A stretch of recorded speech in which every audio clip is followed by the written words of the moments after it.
ድንቃድንቆቹን እንሆም።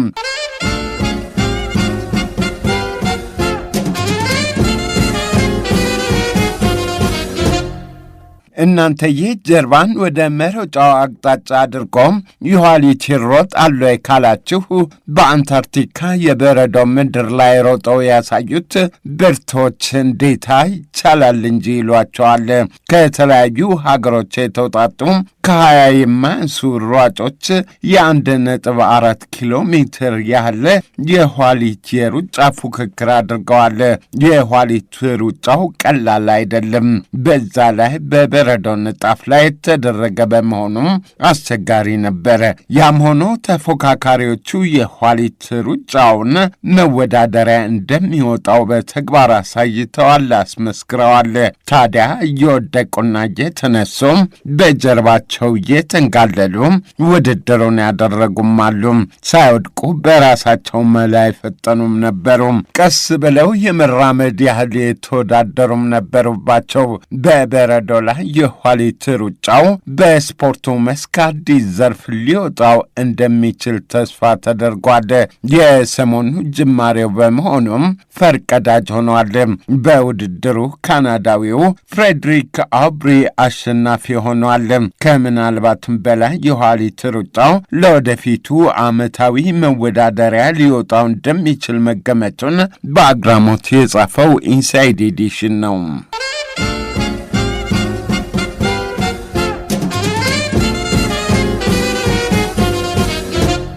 የጎርጎሮሳዊውን የዘመን አቆጣጠር በሚከተሉት ዘንድ ገናው ተቃርቦ የለም።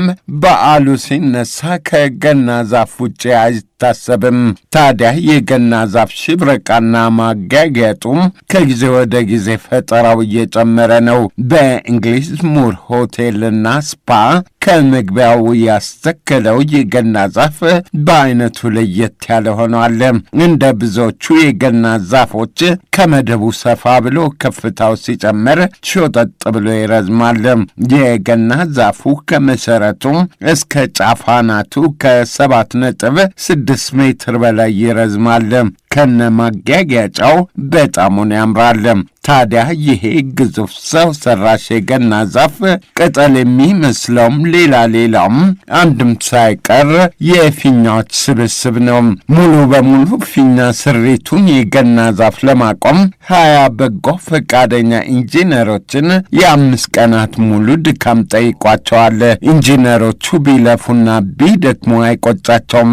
ያቆሙት የአዲስ የፈጠራ ውጤት የገና ዛፍ በእጅጉ እንደተደነቀላቸው በአግራሞት የጻፈው ኒውዮርክ ፖስት ነው። አስደማሚውን የገና ዛፍ ተንቀሳቃሽ ምስልም ገጽ አድርጎታል።